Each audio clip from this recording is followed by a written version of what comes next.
Bismillahirrahmanirrahim. Alhamdulillahirabbil alamin. Wassalatu wassalamu ala nabiyyina rahmatan lil alamin.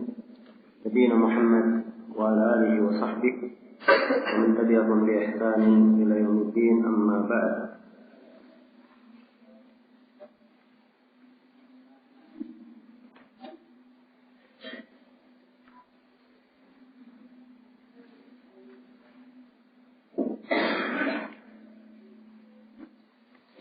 Ini majelis yang ke-16 dari pembahasan kita mengkaji kitab Al-Qawaid Al-Kulliyah wa Qawaid Al-Fiqhiyah karya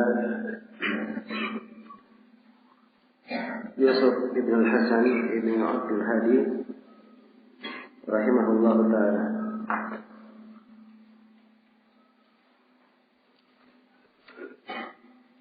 InsyaAllah ta'ala kita akan memasuki kaidah yang ke-69. Berkata penulis rahimahullah, At-tasi'atu was-sittun. Kaidah yang ke-69. Mustanadatul hukmi arba'atun.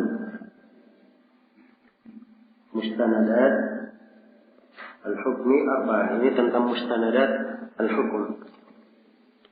Ya. Jadi di peradilan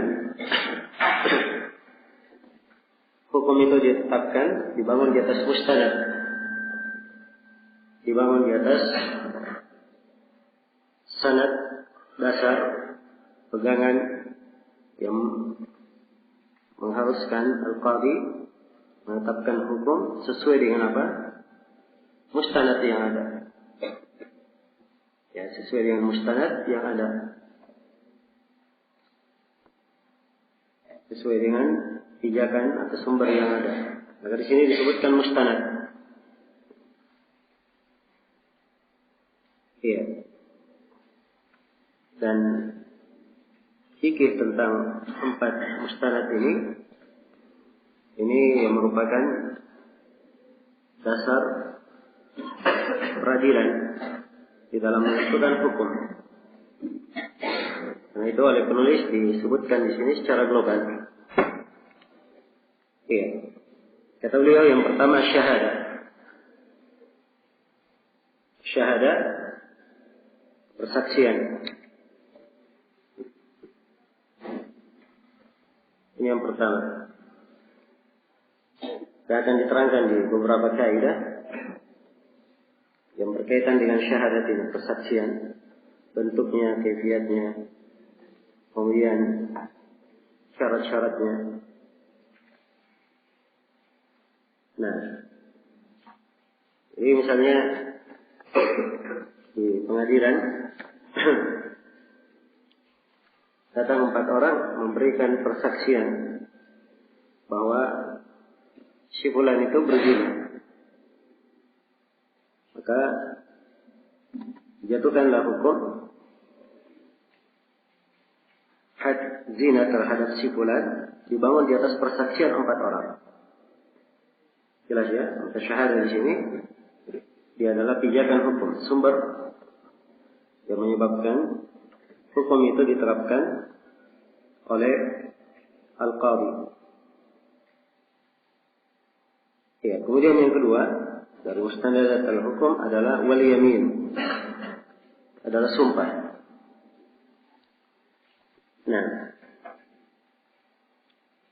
dan sumpah ini akan diterangkan oleh penulis dalam kaidah, 2 kaidah berikutnya tentang bagaimana bentuk-bentuk sumpah. Kalau misalnya si A mengadukan si B, di mana si B ini, si A dan si B datang ke pengadilan, si A mengadukan si B. Si A berkata bahwa buku yang dipegang oleh si B itu adalah buku saya. Buku yang dipegang oleh si B adalah buku saya. Maka Di sini Syiah untuk dia dikatakan benar buku itu miliknya, dia harus membawakan bayyinah, harus membawakan bukti bahwa itu adalah buku miliknya, ya, agar supaya pengadilan menjatuhkan hukum bahwa buku adalah milik dia, harus dia bawakan bukti. Kalau ternyata dia tidak punya bukti, maka si B yang memegang buku itu diminta bersumpah bahwa itu adalah bukunya. Maka sekadar dia bersumpah, demi Allah itu adalah buku saya, yaitu sudah pijakan hukum bagi qadhi menetapkan bahwa buku itu adalah siapa? Milik si B. Iya. Ini tentang sumpah ya. Dan sekali lagi akan datang nanti kaidahnya lebih diperinci oleh penulis. Kemudian yang ketiga, wal iqrar. Pijakan yang ketiga adalah al-iqrar, pengakuan. Dan pengakuan itu adalah seorang mengakui hak orang lain terhadap dirinya. Ya. Itu iqrar. Baik. Dan ini pengakuan terhadap dia mengakui terhadap dirinya bahwa hak itu adalah milik orang lain. Ya, kalau misalnya seperti contoh yang saya sebutkan tadi, si A menuntut si B terhadap buku yang dia bawa. Si A berkata, saya tidak punya bukti bahwa itu adalah buku saya. Si B karena dia tahu bahwa itu memang buku si A, dia berkata, iya betul, itu adalah buku si A. Maka ini iqrar namanya. Dia menetapkan. Maka dengan iqrarnya ini diberikan hukum untuk siapa? Si A, bahwa buku adalah miliknya. Nah, ini iqrar adalah pembahasan tersendiri karena dia bentuknya luas dan di tartib fikih Hambali pembahasan iqrar adalah pembahasan yang paling terakhir di pembahasan fikih. Kemudian yang keempat, an-nuqul. Yang keempat, an-nuqul. An-nuqul ini artinya dia tidak mau bersumpah. Dia tidak mau bersumpah. Contohnya misalnya seperti yang saya sebutkan tadi. Si A mengadukan si B. Si A berkata buku yang dipegang si B adalah milik saya. Si A diminta bayyinah. Diminta bukti bahwa itu adalah bukunya. Dia tidak bisa mendatangkan bukti. Iya. Maka diminta kepada si B untuk bersumpah bahwa itu adalah buku si B, bukan buku si A. Tapi si B tidak mau bersumpah. Jelas ya, si B tidak mau bersumpah. Ini namanya nukul. Jadi kalau si B tidak mau bersumpah, hak ini milik siapa? Iya. Yang diputuskan oleh para sahabat, kalau dia tidak mau bersumpah, maka ini menunjukkan bahwa hak itu memang benar milik orang yang menuntutnya. Di dalam contoh yang saya berikan, si B tidak mau bersumpah, berarti benar itu adalah milik siapa? Si A. Iya. Dan memutuskan dengan nukul ini dari hal yang berjalan dan dilakukan oleh para sahabat radhiyallahu ta'ala anhum. Iya. Dan tidak dinukil dari para sahabat, mereka berselisih di dalam hal ini. Tidak dinukil dari para sahabat, mereka berselisih di dalam hal ini. Baik, jadi yang 4 sumber hukum. Iya. Yang diterangkan di sini oleh penulis secara global supaya kita tahu bahwa seorang di dalam menjatuhkan hukum harus punya sumber ini. Ini sifatnya tentunya ini di peradilan. Tentunya di peradilan. Baik, selesai kaidah yang ke-69. Kemudian kata beliau as-sab'un, kaidah yang ke-70.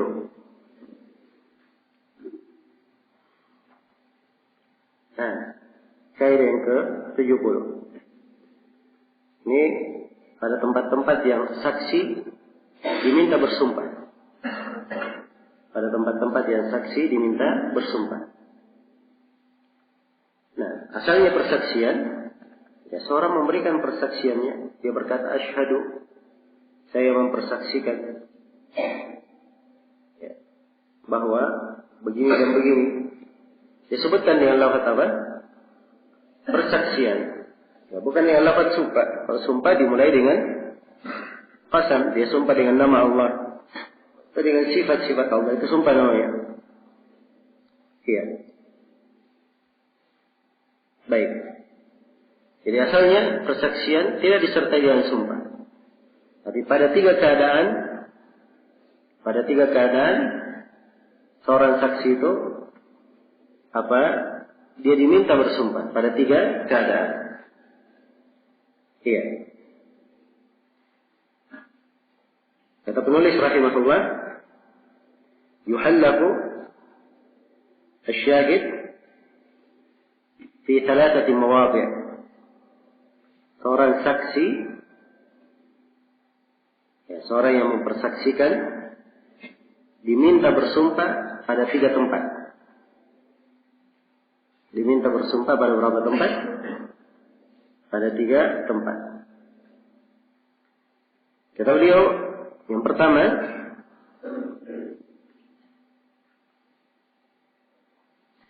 fi syahadati ahli dhimmah fil wasiyah.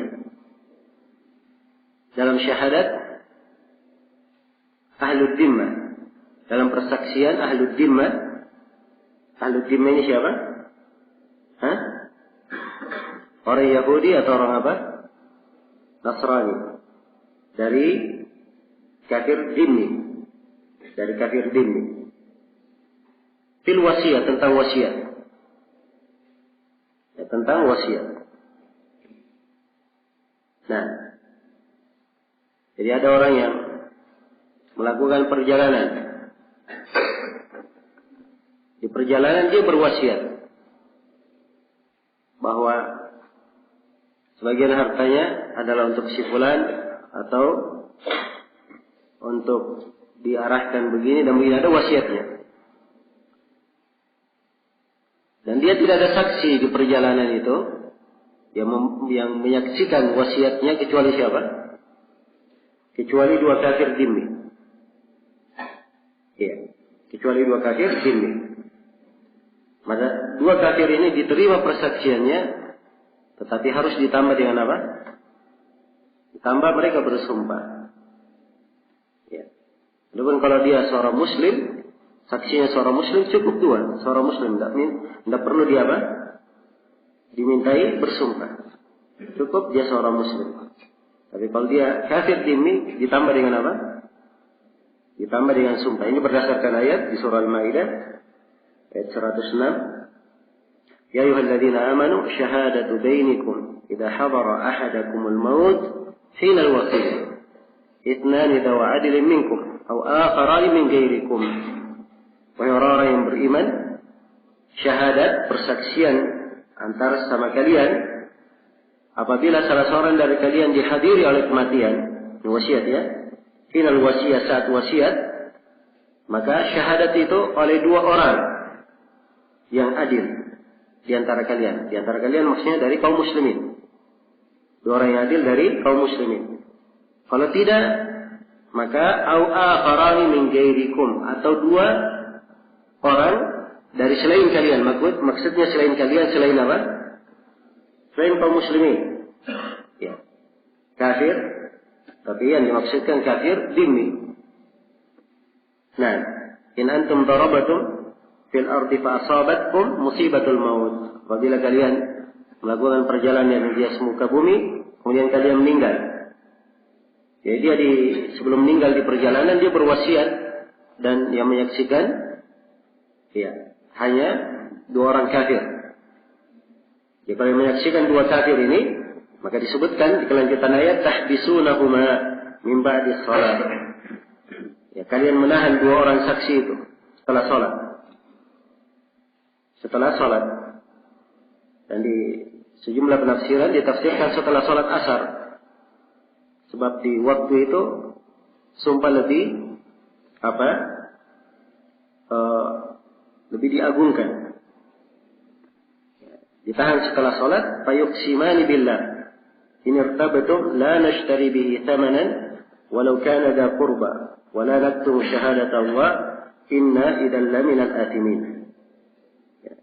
Dan mereka berdua diminta bersumpah dengan nama Allah. Kalau memang ada keraguan pada keduanya, diminta bersumpah. Iya. Kata Syekh Abdurrahman bin Nasir As-Sa'di, kalau keduanya tidak diragukan, 2 kafir yang tidak diragukan, tidak perlu diminta bersumpah. Sebab memang sumpah adalah apa? Taukid untuk menambah kuat. Tapi kalau ternyata mereka tidak ada hal yang meragukan pada mereka, tidak perlu diminta bersumpah.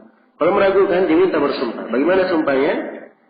Mereka berkata, la nashtari bihi thamanan walau kana dha qurba. Demi Allah, ya kami tidak akan menukar sumpah ini dengan harga yang sedikit untuk kepentingan seseorang.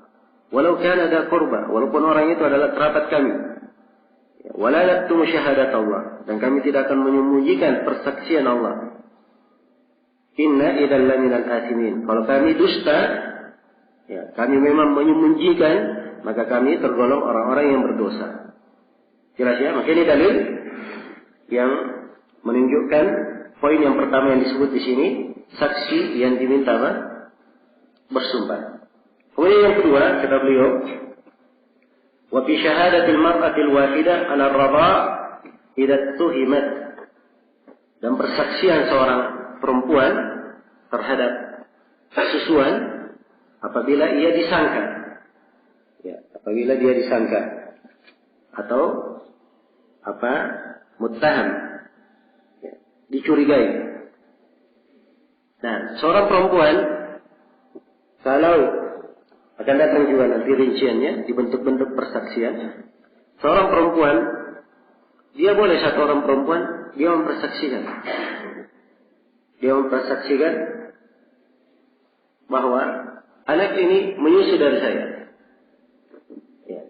Jelas ya? Tidak ada saksinya, cuma dia yang berkata, anak ini pernah saya susui. Jadi satu orang perempuan.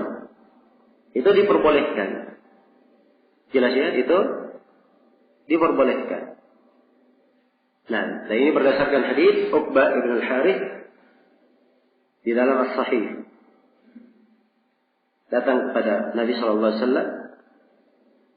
ya, yang mengadukan kejadian bahwa pasang suami istri menikah. Kemudian datang seorang perempuan, dia berkata, ya, saya telah menyusui kalian berdua. Ya, maksudnya suami istri ini adalah saudara apa? Sesuatu. Maka dia angkat itu kepada Nabi SAW. Dikatakan dia cuma sendiri. Kata Nabi, kaif wa qad qil. Bagaimana tidak diterima? Telah diucapkan. Menunjukkan bahwa apa? Persaksian dari satu orang perempuan diterima. Ini asalnya. Tapi kalau dia dicurigai, ya, dia memberikan persaksian di posisi tertentu yang mencurigakan, maka diminta apa? Diminta dia bersumpah. Diminta dia bersumpah. Dan ini berdasarkan pendapat Ibnu Abbas di dalam hal ini. Jelasnya? Jadi ini 2 posisi, 2 keadaan. 2 keadaan. Dan dari 2 keadaan ini, Syekhul Islam Ibnu Taimiyah, sebagaimana yang dinukil oleh Ibnu Qayyim di dalam Turuq al-Hukmiyah, beliau mengatakan, ya, dalam 2 keadaan ini persaksian orang kafir diterima dan persaksian perempuan diterima. Perempuan sendiri diterima, padahal asalnya perempuan bersendiri dalam saksi tidak diterima. Tapi sekarang kafir diterima, asalnya kafir tidak diterima saksinya, tapi di tempat ini diterima. Kemudian perempuan yang harusnya tidak boleh sendiri memberi persaksian di tempat ini diterima. Kenapa? Itu karena darurat. Karena darurat diterimanya. Maka kata beliau, "Faqiyasuhu anna kulla man qubilat syahadatuhu lid-darurah ustuhlif." Maka kiasnya, hukum yang diberikan kepada yang lainnya, siapa yang persaksiannya itu diterima karena darurat, asalnya tidak diterima persaksiannya, tapi karena darurat persaksiannya diterima, maka orang tersebut diminta untuk bersumpah.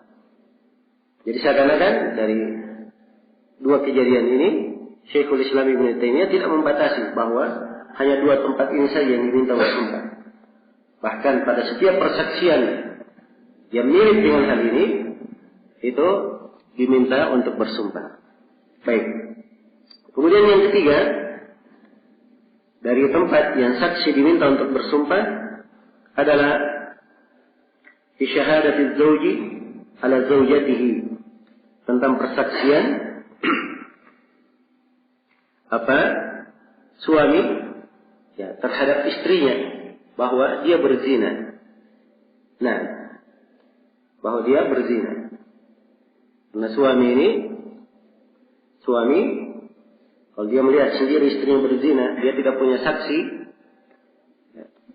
kecuali dirinya sendiri, maka persaksian dia, sumpah dia, itu sama dengan persaksian. Nah, ini yang disebut di dalam Al-Qurannya di surah An-Nur. Ya, di surah An-Nur dari ayat 6 hingga ayat 9. Allah firman, "Walladzina yarmuna azwajahum wa lam yakum lahum syuhada'u illa anfusuhum fa syahadatu ahadihim arba'u syahadatin billahi innahu laminas shadiqin." Dan orang-orang yang menuduh istri mereka berzina, sedangkan mereka tidak mempunyai saksi kecuali diri mereka, maka persaksian salah seorang dari mereka, persaksian si suami, itu 4 kali persaksian dengan Allah bahwa dia termasuk orang yang jujur. Maksudnya 4 kali persaksian dia bersumpah. Ya. Dia bersumpah, demi Allah, ada sumpahnya. Saya mempersaksikan bahwa istriku berzina. Dia bersumpah 4 kali, dan yang kelima kalinya, wal khamisatu anna la'natallahi alaihi in kana minal kadhibin. Dia berkata, kalau saya dusta dalam sumpahku ini, semoga laknat Allah menimpaku. Atau semoga laknat Allah menimpaku kalau saya dusta. Jelas ya? Baik. Iya. Ini 3 tempat yang disebutkan oleh al-fuqaha minta saksi itu bersumpah. Selesai sudah kaidah yang ke-70. Iya. Kaidah yang ke-70. Ini perhatikan kaidah-kaidah yang akan datang ini. Ini termasuk hal-hal yang unik dikumpul oleh penulis. Sebab dia mengumpulkan banyak pembahasan yang terpisah-pisah di buku fikih. Beliau kumpulkan dalam satu kaidah, sehingga memudahkan seseorang untuk utuh memahami masalah tersebut pada pembahasannya di beberapa tempat. Kata beliau, al-hadiyatu was-sab'un, kaidah yang ke-71. Kaidah yang ke-71. Iya. Ini tentang sumpah. Siapakah yang bersumpah? Iya. Siapakah yang bersumpah itu? Ketika terjadi 2 orang ribut, lalu mengangkat masalahnya ke pengadilan, ya, maka asalnya yang menuntut dia mendatangkan bayyinah.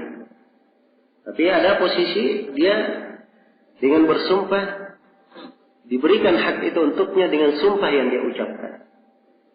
Inilah 3 keadaan yang akan disebutkan di sini oleh penulis tentang sumpah. Kata beliau, al-yaminu taratan takunu 'ala al-mudda'a 'alaihi wa huwa al-aslu. sumpah itu kadang itu ditujukan kepada orang yang dituntut.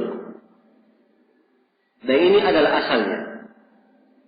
Ini adalah asalnya. Karena Nabi sallallahu alaihi wasallam bersabda, "Al-bayyinatu 'alal mudda'i wal yaminu 'ala man ankar." Bukti itu harus didatangkan oleh orang yang menuntut, orang yang menuduh. Iya. Dan sumpah diucapkan bagi siapa yang mengingkari. Bagi siapa yang mengingkari. Jadi asalnya sumpah ini untuk siapa yang mengingkari, al-mudda'a alaihi, orang yang dituntut. Dia yang bersumpah. Wa huwal aslu, ini asalnya. Ini merupakan asal. Iya. Jelas ya? Ini sekali lagi kejadiannya sifatnya apa ini? Peradilan atau ribut-ribut antara mereka berdua saja? Hah? Ini di peradilan namanya. Hukum di peradilan. Kalau saya dengan B misalnya, saya dengan A ada ribut-ribut. Ya. Dia berkata itu barang saya. Ya, dia juga tidak punya bukti. Saya berkata, wallahi, si A tidak punya bukti. Saya juga mengatakan bahwa ini barang saya. Si A tidak punya bukti, tapi ketika si A berkata, demi Allah itu barang saya. Padahal harusnya yang bersumpah siapa? Saya. Tapi ketika saya lihat dia bersumpah, ya saya anggap dia jujur, sudah saya kasih, ambil saja, silakan. Ya. Ini tidak ada masalah antara saya dan dia saja. Di luar pengadilan. Tapi kalau di pengadilan asalnya yang bersumpah siapa? Hah? Asalnya yang bersumpah adalah yang dituntut, dia yang bersumpah. Si A biar bersumpah berulang-ulang kali nggak ada hukumnya di pengadilan. Jelas ya? Dia pengadilan menuntut si A ini datang menuntut si B. Barang ada sama si B. Si A berkata barang ini yang ada sama B milik saya demi Allah, demi Allah, demi Allah, demi Allah. Ya. Wallahi wa billahi wa tallahi, 3 jenis sumpah. Ya. Itu tidak dianggap di pengadilan. Kenapa? Sebab kewajiban dia bukan sumpah, kewajibannya apa? Dia datangkan bukti bahwa itu adalah barangnya. Jelas? Ya, buktinya banyak bentuk, apakah dalam bentuk syahadat, saksi, ya, atau dalam bentuk keterangan, kitabah, ataupun yang lainnya yang bisa membuktikan bahwa itu adalah apa? Barang dia. Kalau dia tidak punya bukti, maka itu giliran orang yang dituntut, si B. Ya. Dia diminta untuk bersumpah, dia berkata, demi Allah itu adalah barang saya, bukan barang si A. Jelas ya? Kalau dia bersumpah sudah, pengadilan menyatukan hukum bahwa itu adalah apa? Adalah milik dia. Selesai ya? Jadi ini, sumpah ini memang asalnya untuk orang yang dituntut. Ya, ini yang pertama. Kemudian yang kedua, kata beliau, waqad takunu 'alal mudda'i fi mawdi'aini. Iya. Kadang-kadang sumpah ini terhadap orang yang menuntut. Nah, ini kebalikannya ya.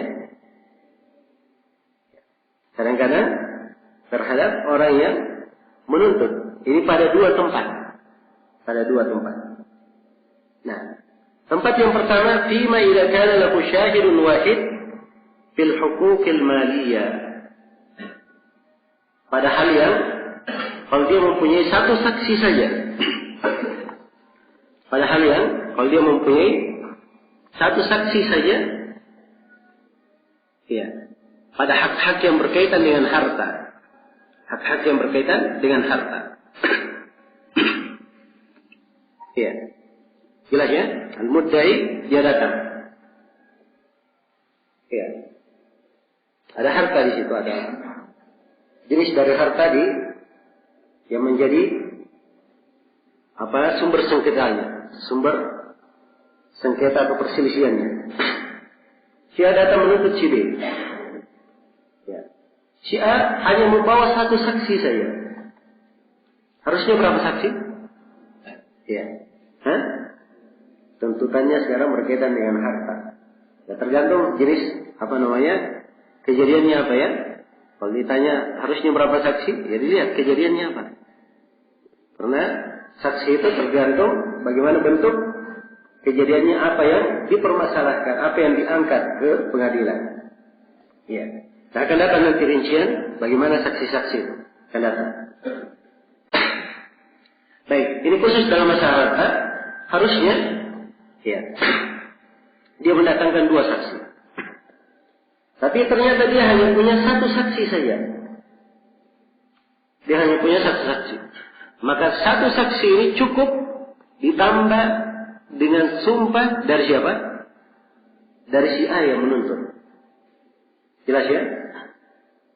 Ya, maka di sini si A penuntut harusnya, kalau asalnya dia tidak bersumpah, tapi karena saksinya cuma 1, maka ditambah yang kedua dengan sumpah dia. Dengan sumpah dia. Dan ini cukup diterima di pengadilan. Baik, ini keadaan yang pertama ya. Keadaan yang kedua, di mana si penuntut bersumpah, wa fima idza ruddat wa qulna bi raddiha. Di mana apabila sumpah itu ditolak, ya, dan kita berpendapat tentang adanya raddul yamin, pengembalian sumpah. Ya. Sini penulis, ya, keadaan yang kedua ini memberi taklid. Kalau kita berpendapat, artinya beliau sendiri tidak terlalu menguatkan pendapat itu. Ya, ada namanya raddul yamin. Namanya raddul yamin. Ini sebenarnya di sebagian ulama disebut sebagai mustanad hukum juga. Harusnya beliau menyebutkan sandaran hukum tadi berapa? 4 kan? Harusnya ada yang kelima, namanya raddul yamin. Harusnya ada yang kelima, namanya apa? Raddul yamin. Raddul yamin itu bagaimana? Ya. Raddul yamin bagaimana? Si A datang bersama si B di pengadilan. Dia berkata bahwa buku yang dipegang oleh si B itu milik saya. Ya. Tapi saya tidak punya bayyinah. Tidak punya bukti. Maka si B diminta apa? Diminta bersumpah. Ya. Si B tidak mau bersumpah. Ini apa namanya? Hah? Nukul. Sebagian para ulama berpendapat, kalau dia sudah nukul seperti ini, sumpah itu dikembalikan lagi kepada si A. Si A disuruh bersumpah untuk apa? Untuk mengatakan, demi Allah itu adalah buku saya. Jelas ya? Ini namanya raddul yamin. Ini namanya apa? Raddul yamin. Jadi ini pendapat sebagian ulama. Ya. Dan dia adalah hal yang mempunyai asal di kalangan muhaqqiqin dari para ulama. Tapi penulis di sini berkata, kalau kita berkata dengan apa pendapat ini. Ya, jadi ini di posisi yang kedua. Jadi harusnya si penuntut dia tidak bersumpah. Tapi begitu orang yang dituntut tidak mau bersumpah, sumpah dikembalikan kepada dia supaya dia bersumpah bahwa itu adalah apa? Barang dia. Ini 2 tempat ya, di mana orang yang dituntut itu, ya, dia bersumpah. Orang yang dituntut dia apa? Afwan. Orang yang menuntut dia apa? Dia bersumpah. Asalnya yang dituntut bersumpah, tapi di sini di 2 keadaan, orang yang menuntut dia yang bersumpah. Kemudian keadaan yang ketiga tentang sumpah, wa qad takunu alaihi ma fima idza ikhtalafa fi qadri thaman al-bay'. Dan kadang-kadang sumpah itu ya terhadap keduanya, yang menuntut dan dituntut dua-duanya bersumpah. Ini kapan ini? Ini pada suatu pembahasan sudah berlalu bersama kita. Yaitu fima idza ikhtalafa fi qadri thaman al-bay'.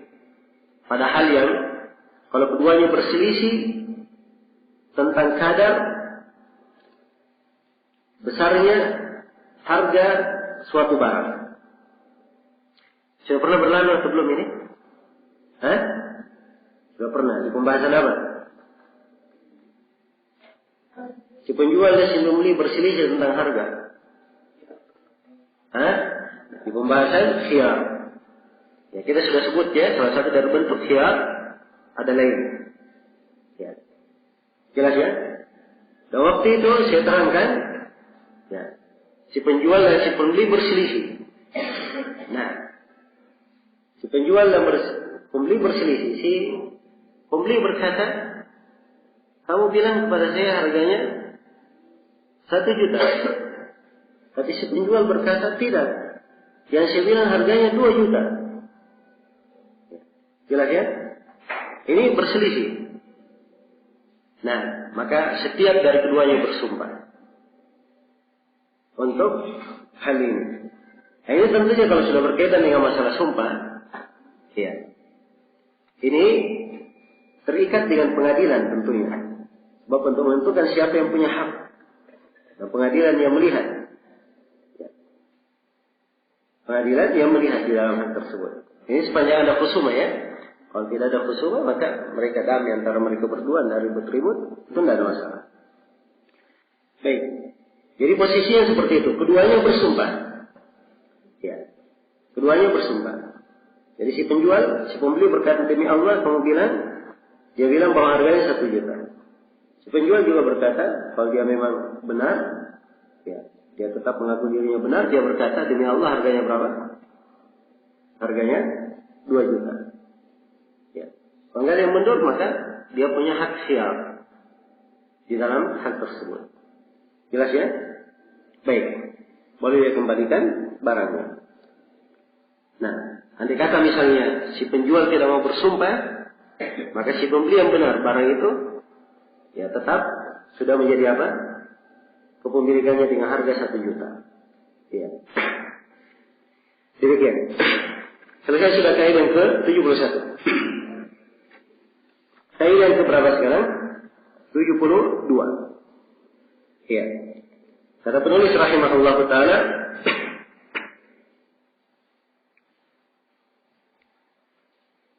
kata beliau as-saniyatu was-sab'un. Kait al-qaidah yang ke-72. Nah,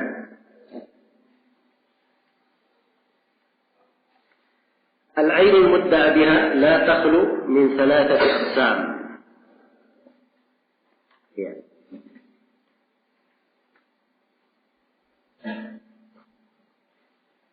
Barang yang dijadikan sengketa itu tidak lepas dari 3 keadaan. Ya. Sekarang A dan B naik ke pengadilan. Sengketanya ributnya karena suatu apa? Suatu barang. Ya. Sengketanya ributnya karena suatu barang. Nah, barang yang dijadikan sengketa ini, itu kata penulis tidak lepas dari 3 keadaan. Ya. Tidak lepas dari 3 keadaan. Nah, di sini 3 keadaan yang disebutkan oleh beliau, ya rahimahullah taala. Ya, kalau lebih diperinci lagi, dia ada 4. Ada 4 ya, sebagaimana yang tampak di urutan muhakkik. Ya, tapi memang di kebanyakan buku fikih Hanabilah hanya disebutkan terbagi 3. Yang pertama dan kedua dilebur jadi 1. Karena itu dikatakan barang itu ada pada salah satu dari keduanya. Jadi bahasanya. Jadi barangnya dipegang oleh salah satu dari apa? Keduanya. Nah, baik. Iya.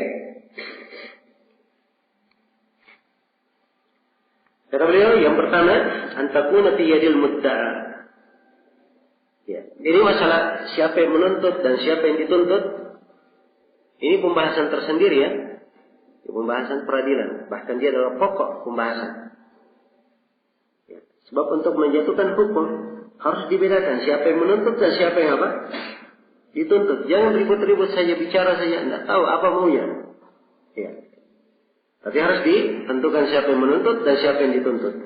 Jadi ini semuanya oleh Al-Qadhi ada ciri-ciri dan ada tanda-tanda yang membedakan antara tuntutan, antara orang yang menuntut dan dituntut. Ini semuanya ada pembahasannya. Ya, jadi qadhinya sendiri, ya. Kalau misalnya ada 2 orang, biasanya 2 orang datang, ya, langsung saya cerita, saya ada masalah dengan si fulan. Wah, si fulan langsung belum selesai yang pertama bicara, sana ikut juga bicara. Biasanya begitu. Jangan ribut-ribut. Ya. Tapi si qadhi sudah mendengarkan saja. Ya. Setelah selesai semuanya ribut-ribut, ya, qadhi menyimpulkan. Jadi kamu yang menuntut, si fulan ini dituntut. Dia harus buat kesimpulan dulu. Ya. Kalau keduanya sudah mengatakan iya benar, itu keadaannya, ya sudah. Qadhi mulai apa? Melanjutkan pembahasan. Ditanya kepada si penuntut, apakah kau punya bukti? Ya.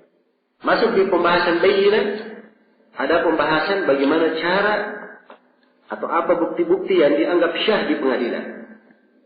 Jelas ya? Maka ini semua diperjelas oleh qadhi. Dia perjelas tentang bukti itu. Kalau syah ada bukti, diberikan hak itu untuk orang yang memiliki bukti. Kalau tidak, maka tadi di pembahasan apa? Di pembahasan sumpah. Orang yang dituntut diminta untuk apa? Bersumpah. Kalau dia menolak bersumpah, maka itu di pembahasannya dikembalikan lagi kemana? Di pembahasan an-nukul, tapi bisa lagi dikembalikan ke pertama dan disebut dengan pembahasan raddul yamin. Jelas ya? Dan ini ketentuan-ketentuannya ada di hukum-hukum peradilan. Ya. Karena itulah banyak dari masalah sebenarnya ditanyakan, ya, tidak cocok seorang itu menjawabnya di posisi fatwa. Di posisi apa? Fatwa. Ya. Karena itu yang kita lihat dari banyak ulama kita, kalau mereka ditanya sebuah pembahasan, mereka katakan bahwa ini pembahasannya, urusannya di pengadilan. Kalian datang kemana? Ke pengadilan. Iya. Jelas ya? Demikian. Karena memang ini terkait dengan banyak hal. Ya. Dan sudah diketahui bahwa di pengadilan ada pembuktian, ada pemeriksaan, dan didetailkan apa yang harus didetailkan dari sisi hukum-hukum itu tadi. Maka di sini diterangkan oleh beliau, rahimahullah, ya, keadaan barang yang menjadi sumber sengketa itu ada 3. Atau kalau dari catatan urutannya, penomorannya ada 4. Yang pertama, an takuna fi yadil mudda'i. Ya. Ayakuna fi yadil mudda'i. Dia berada di tangan al-mudda'i. Orang yang menuntut. Nah, yang kedua, au fi yadil mudda'a alaihi. Atau dia berada di tangan orang yang dituntut. Ini yang pertama dan kedua sama saja. Karena itu seperti yang saya sebutkan tadi, sebagian para ulama atau di ulama Hanabilah, mereka ketika membahasakan dua hal ini, mereka hanya bahasakan bahwa barang yang dijadikan sengketa ada pada salah seorang dari keduanya. Jelas ya? Cuman kalau barang itu ada pada orang yang dituntut, itu sebenarnya lebih menguatkan yang mana?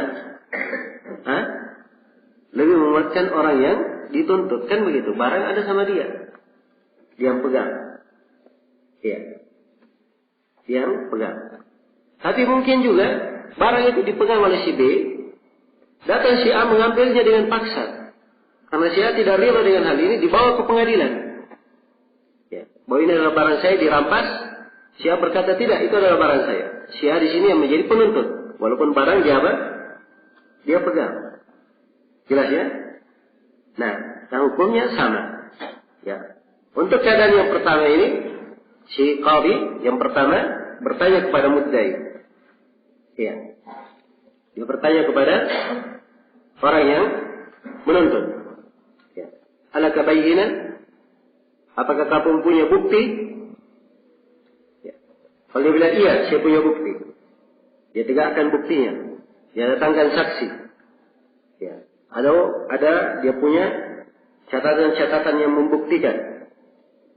Maka ini ketentuan di dalam hadis Nabi Sallallahu Alaihi Wasallam, Rasulullah bersabda al-bayyinah alal mudda'i. Bukti itu terhadap orang yang apa? Menuntut. Maka kalau dia tegakkan bukti, hukum diberikan untuknya. Iya, keputusan diberikan untuknya. Dan ini secara global disepakati oleh para ulama, tidak ada silang pendapat ya di dalam hal ini. Baik. Kemudian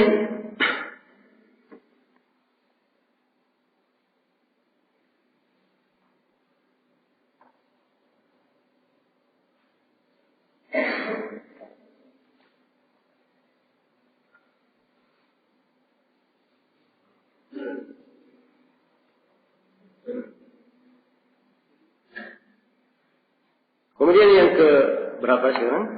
Yang ketiga, sekarang yang ketiga ya. Baik. Ya. Yang pertama dan kedua ini kita lanjutkan. Jadi kalau misalnya si qadhi bertanya kepada penuntut, kamu ada bukti? Tidak ada. Ya. Dia berkata tidak ada.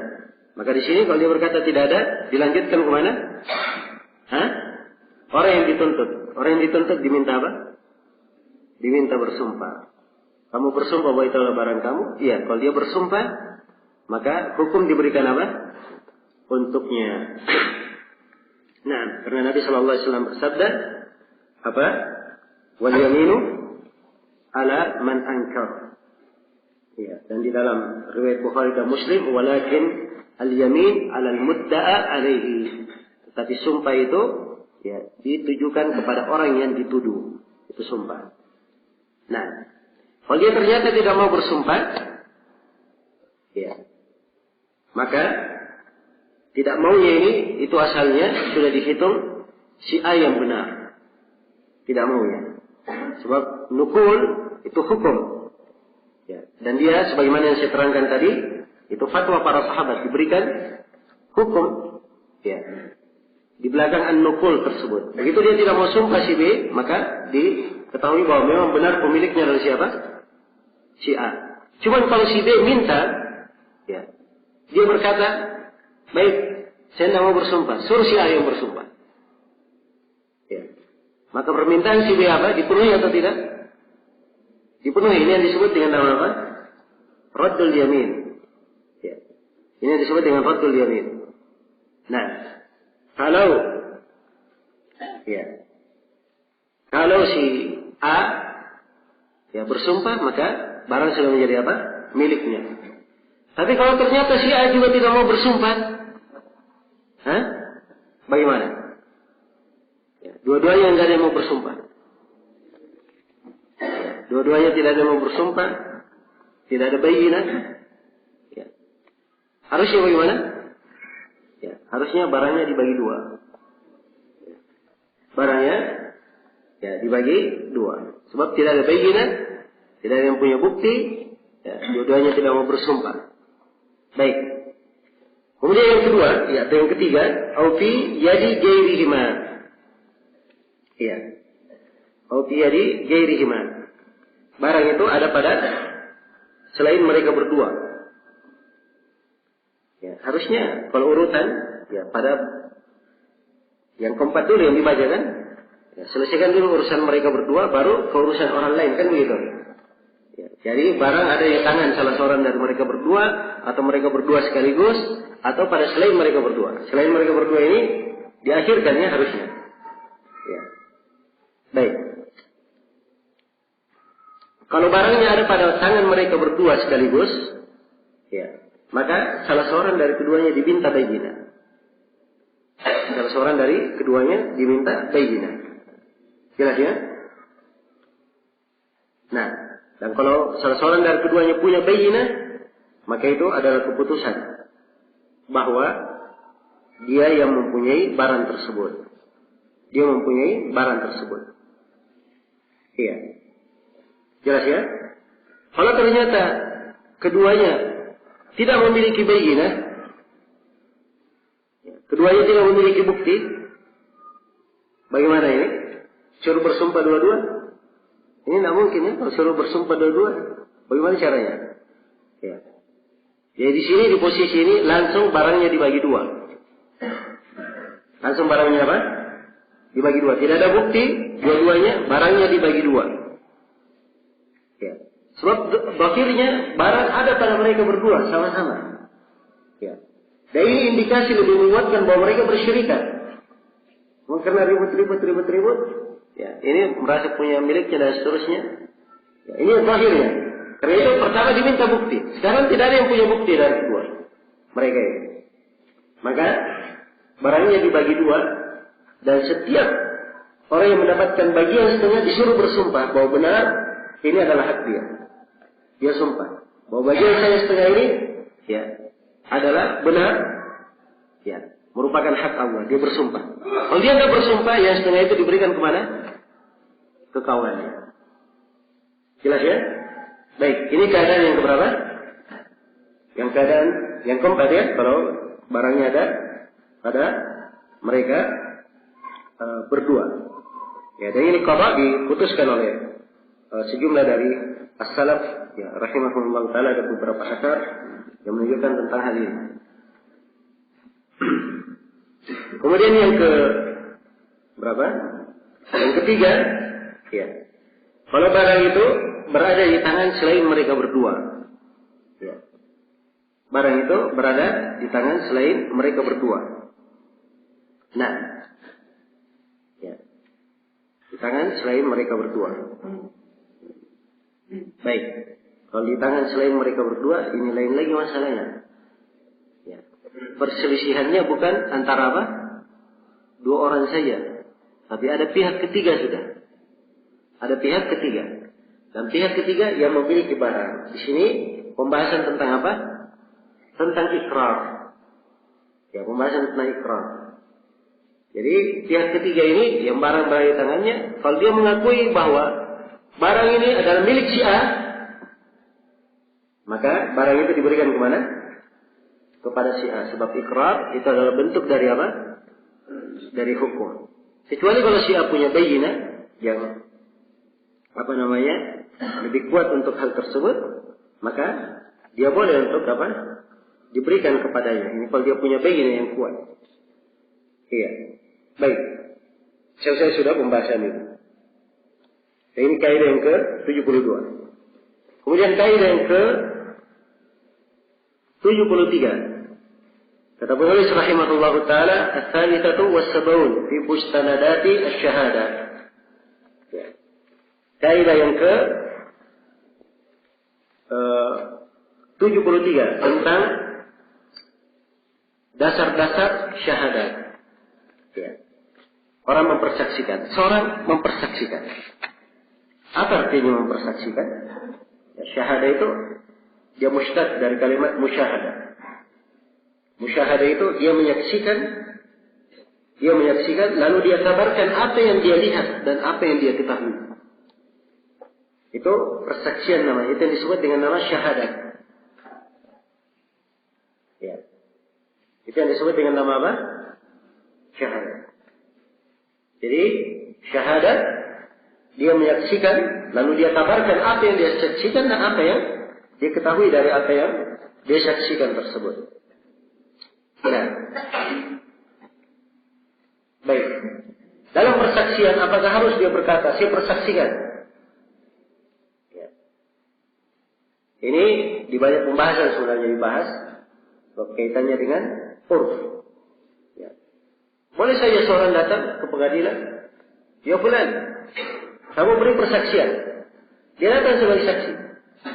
Dia berkata bahwa saya mengetahui bahwa barang ini milik si fulan. Dia tidak bilang saya bersaksi. Ya. Tapi di posisi ini sudah diketahui dia sekarang berbicara bentuknya persaksian atau bukan? Hah? Persaksian, walaupun dia tidak bilang saya bersaksi. Ya. Apakah diharuskan dia mengucapkan saya bersaksi? Ya, kalau di pendapat yang dipegang oleh atau yang masyhur di mazhab Hanabilah, ya, itu harus dia ucapkan saya persaksikan. Ya, saya persaksikan. Tapi sebuah riwayat dari Imam Ahmad, dan ini pendapat sejumlah dari para imam, dan ini dikuatkan oleh Syekhul Islam Ibnu Taimiyah, Ibnu Qayyim dan selainnya, tidak harus dia berkata saya persaksikan. Nah, jelas ya? Sebab yang dimaksudkan adalah ya, konsekuensi yang dari dia ucapkan itu saja. Ya, kalau sudah dimaklumi bahwa itu adalah syahadat, ya itu sudah cukup. Itu sudah cukup. Baik.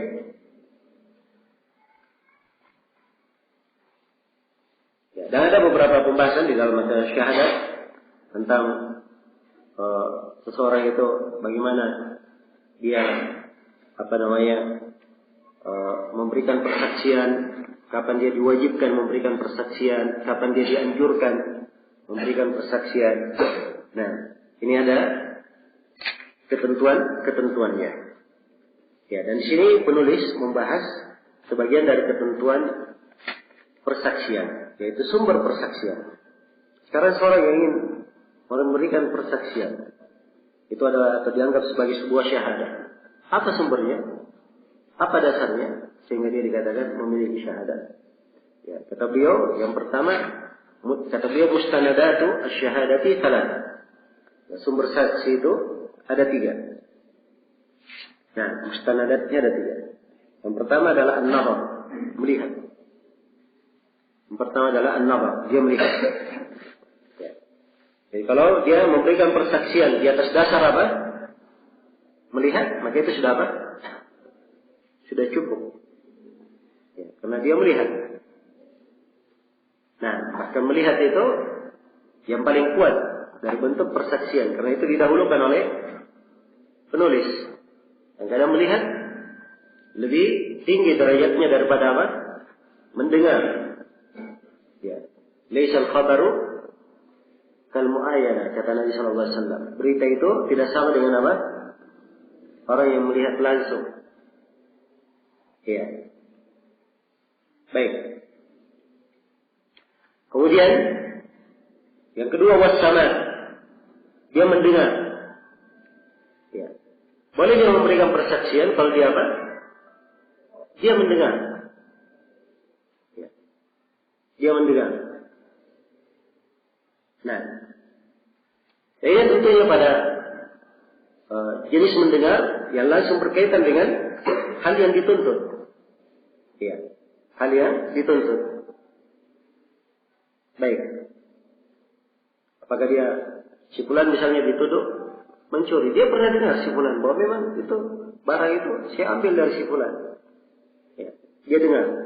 Dia tidak lihat mencuri, tapi dia dengar si fulan berbicara bahwa itu barang dia curi dari si fulan.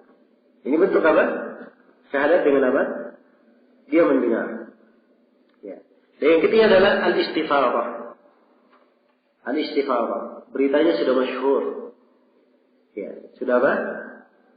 Sudah masyhur. Ya. Karena dia sudah tersebar, itu tidak mungkin dianggap apa? Dianggap dusta. Ini istifadhah. Ya, jelas ya? Dan istifadhah ini ada beberapa pembahasan karena terkait dengan saksi sendiri yang memberi persaksian atas dasar itu sudah masyhur, sudah terkenal. Dan kadang qadhinya sendiri, si qadhi sendiri, ya, karena apa? Atas dasar istifadhah. Dia menulis ketentuan. Jelas ya? Nah, namun di dalam hal ini yang terakhir kalau berkaitan dengan qadhi itu banyak pembahasannya. Ya, di mana qadhi itu ya dia tidak boleh memberi hukum dari pengetahuannya sendiri. Dari pengetahuannya sendiri. Datang si A dan si B bersengketa di depan qadhi. Si B ini tetangganya. Dan dia tahu si B ini apa namanya? Ya, orangnya tidak beres. Dia tahu. Jelas ya? Tapi begitu datang ke pengadilan, si qadhinya diam. Tidak boleh dia berbicara, oh saya tahu kamu tetangga saya. Ya. Rumah saya saja pernah kamu jahilin. Ya. Tidak, tapi dia diam. Dia mendengar, apa namanya? Tuntutan dari orang yang menuntut. Tuduhan ataupun apa yang diangkat, dia dengarkan. Tidak boleh dia beri hukum dari apa? Pengetahuannya sendiri. Ya. Nah, itu namanya qadhi. Kalau dia beri hukum dengan pengetahuannya sendiri, ini tidak diterima. Ini tidak diterima. Jelas ya? Karena itu seorang qadhi, wah itu apa? Luar biasa tanggung jawabnya di dalam. Ya, jadi ada etika-etika dijaga. Ya, kalau dia qadhi, ya sampai disebutkan dari etikanya, kalau dia qadhi, ya dia jangan belanja ke pasar sendirian. Dia pergi, dia suruh orang belanja ke pasar. Ya, kalau dia mau belanja atau apa, suruh orang pergi belanja. Nah, khawatir kalau dia belanja, ya, sama orang oh ini Pak Qadhi dikasih banyak-banyak, kasih banyak-banyak. Ya, dia sudah tahu ini Qadhi, sengaja dikasih banyak-banyak. Si penjual ini sudah tahu, oh besok nanti saya mau angkat kasus ini ke beliau. Ya, setelah memberi, ya, Qadhi ini setelah diberi banyak-banyak, ya, kadang apa? Ya namanya manusia mungkin saja dia akan menjadi lembek. Ya, dan ini tidak cocok untuk seorang qadhi. Dia harus jaga dirinya. Ya.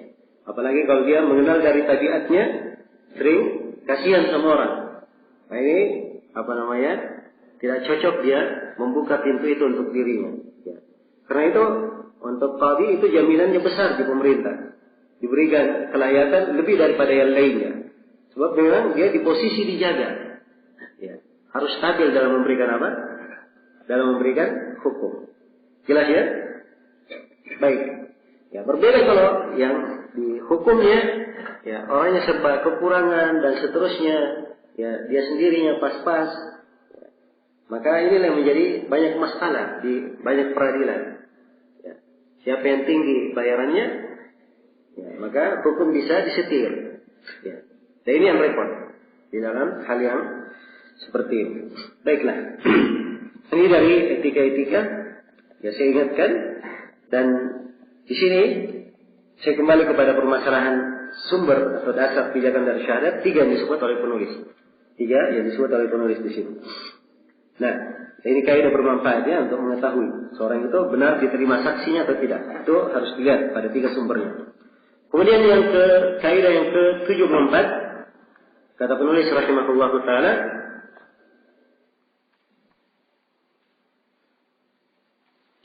ya. Ar-Rabi'atu was-Sab'un. Kaidah yang ke-74. Syurutu qubuli syahadati 6. Syarat diterimanya persaksian ada 6. Syarat diterimanya syahadat ada berapa? Ada 6. Iya. Jadi sekarang ada yang memberikan persaksian. Iya. Dasar persaksiannya 3 yang disebut di atas. Namun ada hal lain yang harus disyaratkan. Syarat-syarat yang harus dijaga secara umum. Ya, ini yang diterangkan oleh penulis di sini. Yang pertama al-bulugh. Disyaratkan dia balik. Ya, karena itu tidak diterima persaksian anak-anak kecil. Tidak diterima persaksian anak-anak kecil. Kecuali kalau kejadiannya antara sesama anak kecil itu sendiri. Jelas ya? Antara anak kecil itu sendiri. Nah, 2 anak kecil bertengkar. Ya. 2 anak kecil bertengkar. Masalah apa? Ya, berebut permen, gula-gula. Ya.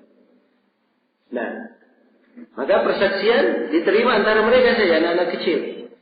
Ya. Tapi kalau anak kecil masuk memberikan persaksian, ya, bahwa orang dewasa ini dia berbuat begini dan begini, nah ini tidak diterima. Jelas ya? Karena ini yang dilakukan oleh para sahabat dan ahli fikih di kota Madinah. Ya. Mereka tidak menerima dari anak kecil kecuali persaksian anak kecil pada mereka saling ribut, saling melukai antara sama mereka sendiri. Ya. Itu pun kalau tidak ada apa? Laki-laki dewasa yang hadir di situ. Kalau tidak laki-laki dewasa yang hadir di situ. Nah, baik. Jadi ini yang pertama ya, tentang al-bulugh. Disyaratkan dia harus balik. Yang kedua, wal aql. Syaratkan dia waras. Dia terima persaksian dari orang yang tidak waras.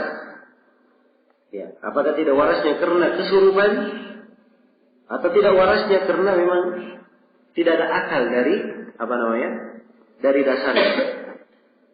Nah, dari dasarnya. Iya. Ada pun orang yang kadang dia pingsan, kadang dia sadar. Ya. Di masa dia sadar, boleh dia memberi persaksian. Ya, kalau diketahui bahwa dia stabil di masa sadarnya. Kemudian yang ketiga, wan nutuq. Disyaratkan persaksian itu apa? Ya, dengan berbicara. Dengan berbicara. Nah, dan khusus di persaksian di sini, sebab ini sifatnya dimaklumi ya bahwa persaksian ini adalah salah satu pijakan hukum. Dan sama dengan qadha. Syarat qadhi kita sebutkan qadhi pendapat yang lebih kuat tidak harus dia bisa apa? Dia bisa bicara, tidak bisa menulis. Tapi di sini ini sumber hukum. Ya. Dasar hukum. Disyaratkan dia harus berbicara. Nah, Kali itu tidak diterima dari orang yang busa, orang yang bisu. Walaupun isyaratnya dipahami. Walaupun isyaratnya apa? Dipahami. Nah, ya kalaupun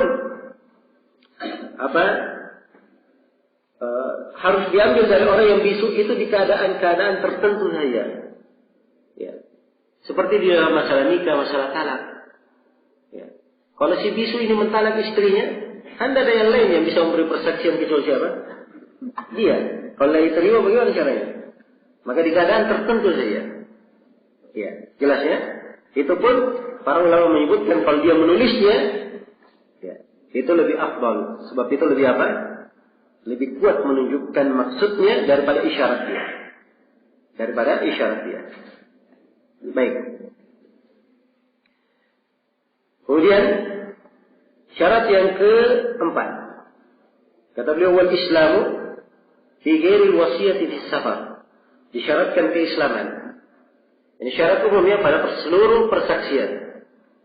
Tapi diperkecualikan satu keadaan. Itu sudah diterangkannya, karena itu beliau terangkan di sini. Itu pada selain wasiat apa? Di perjalanan. Kalau wasiat di perjalanan, telah kita sebutkan tadi, diterima dari apa? Hah? Dari kafir apa? Kafir dhimmi. Tapi ditambah? Hah? Ditambah dengan sumpah. Ditambah dengan sumpah kalau mereka diminta untuk bersumpah atau diragukan. Ya, persaksiannya. Baik, kemudian yang ke-5. Ya. Kemudian yang ke-5.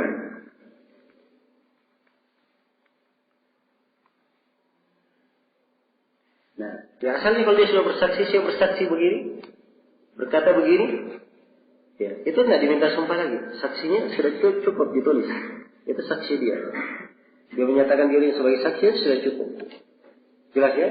Karena telah kita terangkan bahwa sumpah itu pada berapa tempat?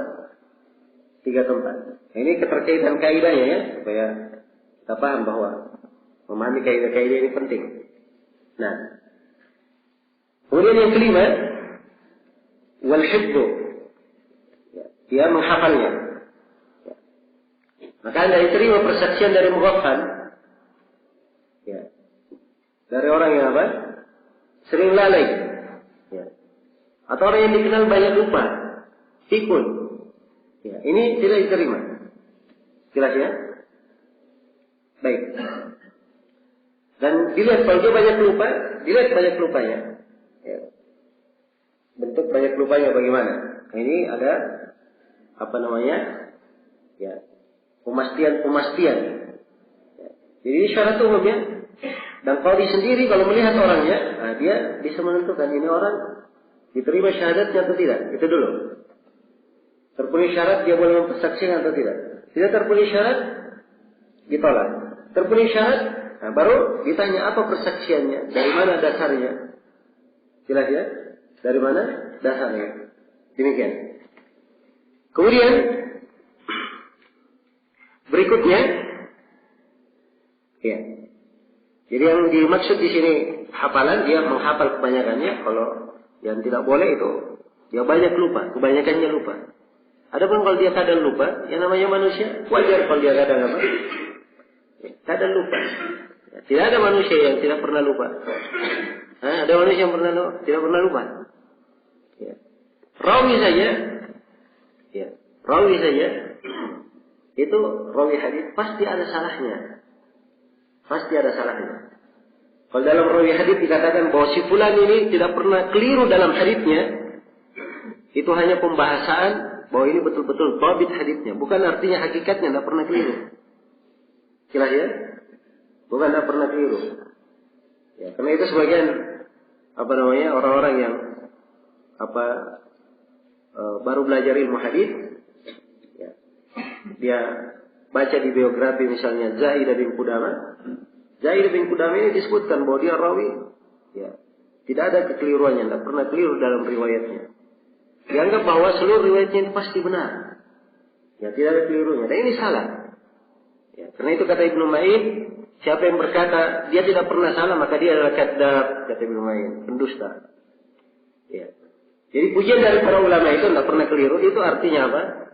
Itu memang kuat hafalannya. bukan artinya hakikatnya tidak pernah keliru. Jelas ya? Dan pembuktian keliru bukan dia yang membuktikan, bukan pula kawannya yang memujinya, seorang imam yang memujinya, tapi pembuktian dari sisi ilmu apa? Dari sisi ilmu riwayat. Dalam pembuktian kekeliruan. Jelas ya? Imam Malik saya ya, dikumpulkan satu buku oleh Daruqutni kekeliruan beliau dalam riwayat. Ya. Sufyan Ats-Tsauri, Sufyan Ibn Uyainah. Nah, jelas ya? Al-Bukhari diperbaiki kekeliruannya dalam ilmu rawi oleh Abu Hatim dan Abu Zur'ah. Jelas ya? Kemudian untuk mereka bertiga ya disusul pula oleh Al-Khatib Al-Baghdadi dalam kitab tersendiri memperbaiki kekeliruan di dua buku sebelumnya. Ya. Jadi keliruan itu ada pada rawi pada para ulama, itu adalah hal yang wajar. Baik, ini saya ingin ingatkan ya sebagaimana ya contoh yang paling ringkas kalau kita ingin melihat. Ya, kita lihat di imam-imam di Masjidil Haram itu di sholat tarawih. Ya. Padahal itu hafalannya sangat mungkin sekali. Mereka punya hafalan. Bersama dengan itu kekeliruan itu sudah merupakan tabiat manusia. Ya. Merupakan tabiat manusia. Sering kita ketemukan apa?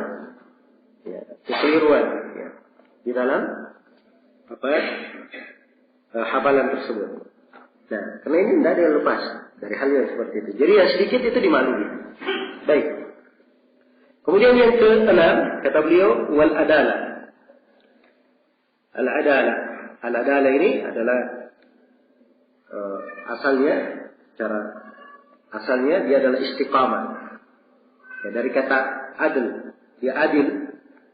Ya, kebalikan dari sewenang-wenang. Iya.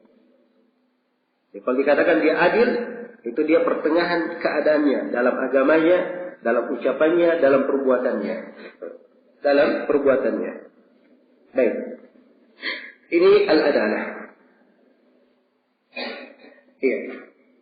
Jadi kalau dia dikenal banyak berdusta, nah ini sudah dikatakan ghairu adil. Iya. Jelas ya? Tidak diterima persaksiannya. Baik, ini 6 syarat. Dari syarat persaksian, ya, dan Allah Subhanahu wa taala telah berfirman, ya, mimman tardawna minasy syuhada, dari siapa yang kalian ridai dari para saksi. Dan yang diridai itu adalah siapa? Orang yang adil. Dan di ayat yang lain wa ashidu dawa adilin minkum, dawai adilin minkum, dan berilah persaksian atau mintalah dipersaksikan oleh 2 orang yang adil di antara kalian. Ya, maka persaksian itu dituntut dari orang yang adil. Dan keislaman itu adalah lambang keadilan. Hafalan ini hafalan berbicara atau semuanya hal yang dimaklumi ya. Ya, dari sisi dalilnya. Ini 6 syarat. Ya, semuanya adalah syarat berlaku untuk diterimanya sebuah syahadat, sebuah kesaksian. Kemudian penulis di sini menjelaskan mawani'us syahadah, hal-hal yang menahan syahadat itu tidak diterima. Hal-hal yang menyebabkan persaksian tidak diterima.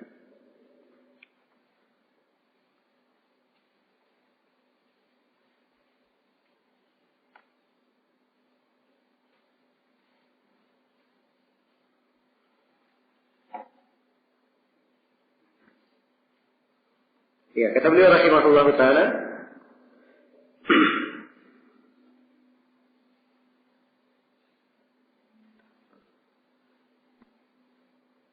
wa mawani'u syahadati asyaratun, dan penghalang hal yang menyebabkan persaksian tidak diterima, ya, ada 10. Nah, ini kesimpulan yang bagus juga ya dari hal-hal yang beliau sebutkan di awal buku itu. Bahwa beliau akan menyebutkan kaidah-kaidah, beliau tidak didahului.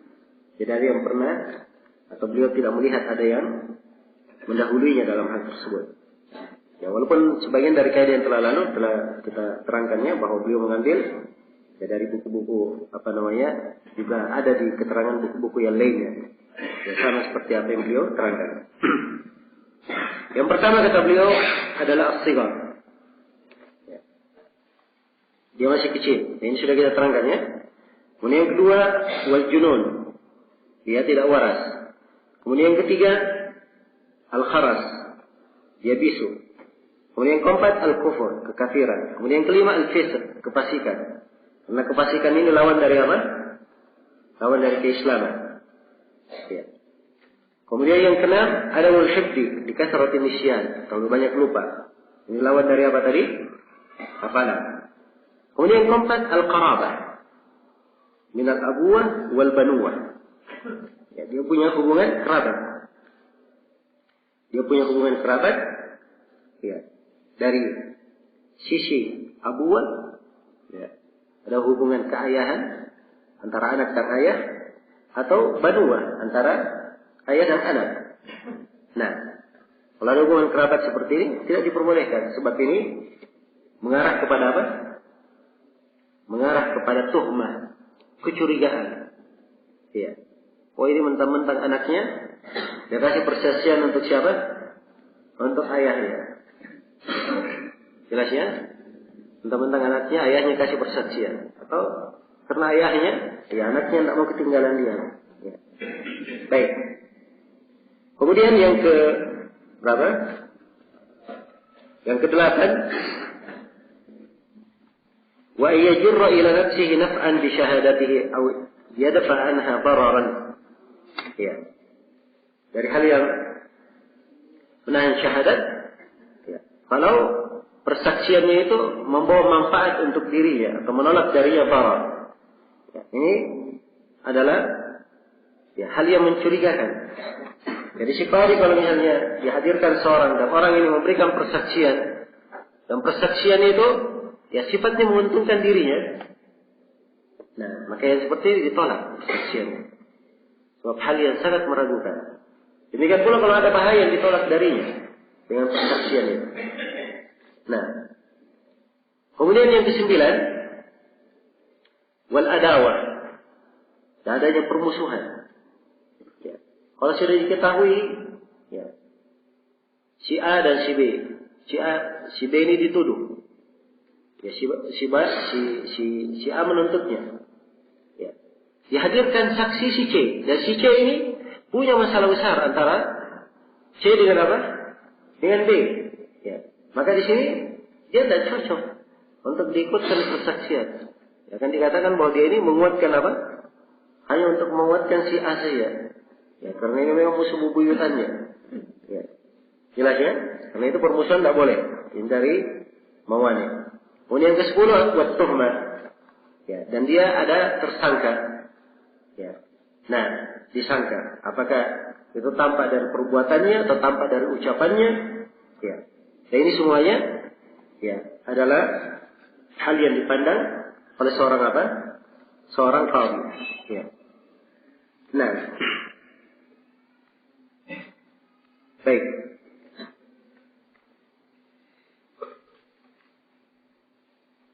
Selesai sudah ya? Kaidah yang keberapa? Kaidah yang ke-74. Oh, sudah habis waktunya. Ya. Seharusnya kita baca 2 kaidah lagi. Nah, kalau salah 2 kaidah ini kita undur insyaAllah setelah sholat asar nanti. 1, 2, 3. Lumayan ya, 6 kaidah kita baca. Baik, untuk sementara saya cukupkan sampai sini. InsyaAllah ta'ala kita lanjutkan setelah sholat asar. Subhanakallahumma wa bihamdik, asyhadu an la ilaha illa anta, astaghfiruka wa atubu ilaik, walhamdulillahi rabbil alamin.